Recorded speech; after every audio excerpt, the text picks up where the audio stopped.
दिक्कत तो आरपी सिंह साहब को होना चाहिए थी, संगीत रागी साहब को, वो दोनों चुप बैठे, दिक्कत तो आपको शुरू ना ना ना। इसीलिए अक्लमंदों ने कहा है कि कभी भी कुछ बोलो तो इस बात के लिए तैयार रहो कि पलट के जो तीर है वो उल्टा भी आ सकता है। तो चलिए साथियों, धुलाई शुरू करते हैं। पिक्चर चालू करो बे। अच्छी तरह सुनिए, धमाका है ये। आसिम वकार और सुनील साजन। अब देखिए, एआईएमआईएम और समाजवादी पार्टी, आरएसएस और बीजेपी, इन दोनों पार्टियों पर भी वही आरोप लगाती है, बिल्कुल वही आरोप जो कांग्रेस पर लगाती है। पहले आसिम वकार, सुनील साजन इसके बाद आते हैं, क्योंकि आसिम वकार बड़े दिनों बाद आए हैं शो पर और आपके तो भाई पुराने साथी हैं, मुझे उम्मीद है कि आपको कोई दिक्कत नहीं होगी। ठीक है। आसिम वकार, ये जलती हुई निक्कर पर आपका क्या कहना है जो कांग्रेस ने डाली है सोशल मीडिया पर?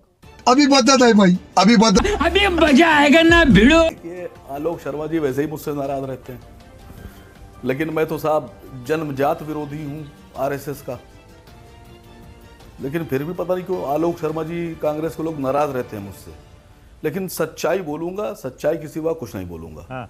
बदल देखिए, जिसने भी ये फोटो बनाया है, मैं उस पर एतराज जताता हूं। मगर क्यों? ये जो नेकर का फोटो बनाया है, ये गलत बनाया है। जहां से धुआं निकल रहा है, यहां से निकलता ही नहीं है। धुआं तो पीछे से निकलना चाहिए था। अब पता नहीं कैसे बना दिया, साइड से धुआं कैसे निकल रहा है। अगर मैं बनाता या मैं किसी से बनवाता तो धुआं जो है वो पीछे से निकलना चाहिए। कैसी बात कर रहे हैं? अरे नेशनल टीवी पर बैठे हैं आसिम वकार, कैसी बात कर रहे हैं? मुद्दे की बात। जली ना, तेरी भी जली ना। नेकर नाम किस में आ गए हम लोग? किस नेकर चीजों में उलझ रहे हैं? नेकर की सर, नेकर की। नहीं, मैं बता रहा हूं आपसे। देखिए, ये सबसे पहली बात तो ये नेकर किसकी है? बहुत सी स्कूल की यूनिफॉर्म है इस तरह की, मैंने देखा है बहुत से लोग ऐसे ही पहने घूमा करते हैं।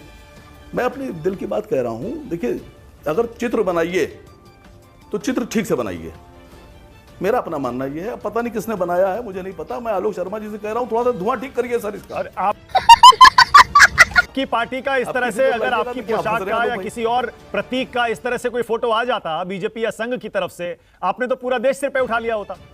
अब आरएसएस और बीजेपी को दिक्कत होगी भाई, क्यों नहीं होगी? उनकी तो इतनी पुरानी ऐतिहासिक है कि ये ड्रेस का हिस्सा है, उसको जला के दिखा रहे हैं, बताइए। और आप कह रहे हैं कि आप भी उसका मजाक उड़ा रहे हैं, आसिम वकार। देखिए, नहीं, देखिए, दिक्कत तो आरपी सिंह साहब को होना चाहिए थी, संगीत रागी साहब को, वो दोनों चुप बैठे, दिक्कत तो आपको शुरू। ना ना ना, सही पकड़े हैं। अरे इसका मतलब आप सो रहे थे डिबेट में। गलत बात है, आप सो रहे थे डिबेट में, आपने देखा ही नहीं। सबसे ज्यादा दिक्कत तो संगीत रागी और आरपी सिंह को ही हो रही है। आपने सुना नहीं क्या? नहीं, देखिए, मैं आलोक शर्मा जी से गुजारिश कर रहा हूं सर। देखिए, मैं कांग्रेस का नहीं हूं, मैं कांग्रेसी प्रवक्ता नहीं हूं। सुनिए सर, हाँ। देखिए, मेरी आइडियोलॉजी कांग्रेस की नहीं है, मैं प्रवक्ता नहीं हूं कांग्रेस का, लेकिन मैं मशवरा दे रहा हूं आलोक भाई, जिसने बनाई है ये, उसको बताइएगा कि धुआं आपकी से ठीक जगह से निकाले, साइड से ना निकाले। ये गलत तरीका है सर। कहीं रान से धुआं निकलता है, यहाँ थाई पर से धुआं निकलता ही नहीं कहीं। गलत तरीका सर ये। नहीं, मैं मजाक बना रखा है आसिम वकार आपने भी। गलत बात है। कितना गंभीर मुद्दा है। आलोक शर्मा ने बताया कितना गंभीर मुद्दा है, आप उसका मजाक बना रहे हैं। नहीं रहा हूं। आलोक शर्मा ने बताया देश को तोड़ते हैं, प्रतीकात्मक तौर पर विरोध जताया। मैं मजाक बना ही नहीं रहा हूं। आप उसका मजाक बना रहे हैं सर। नहीं, मैं बना ही नहीं रहा हूं सर, मैं मजाक नहीं बना रहा हूं। देखिए, मैं कांग्रेस का प्रवक्ता नहीं हूं। जब टी शर्ट वाली बात आई तो एक साहब ने मुझसे कहा, पहले बताइए 41,000 रुपए की टी शर्ट, और वो भी विदेशी। तो मैंने कहा बिल्कुल सही कह रहे हो यार। हमने कहा बिल्कुल ठीक बात है।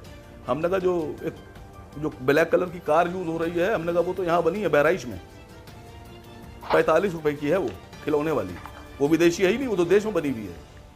वो जो हवाई जहाज यूज हो रहा है वो भी विदेशी नहीं है। वो जो चश्मा पहना जा रहा है वो भी विदेशी नहीं है। वो जो कलम इस्तेमाल हो रही है वो भी विदेशी नहीं है। वो सब कहीं गोंडा में बनी है, बहराइच में बनी है, वहाँ हिमाचल प्रदेश में बनी है, वो उल्लासनगर में बनी है। तो देखिए, होता क्या है ना कि जब हम कुछ कहते हैं किसी को, तो हमें पहले से तैयार रहना चाहिए सुनने के लिए।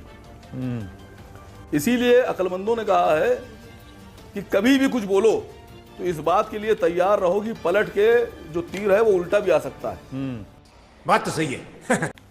तो कभी भी कोई तीर ऐसा मत फेंकिए जो अपने आप पलट के आ जाए आपकी तरफ, मेरी गुजारिश ये है। लेकिन मैं इस जो चित्र बना हुआ है इस पे मेरा एतराज था, मैंने उसको एतराज जता दिया। मैंने आलोक शर्मा भाई से बता दिया।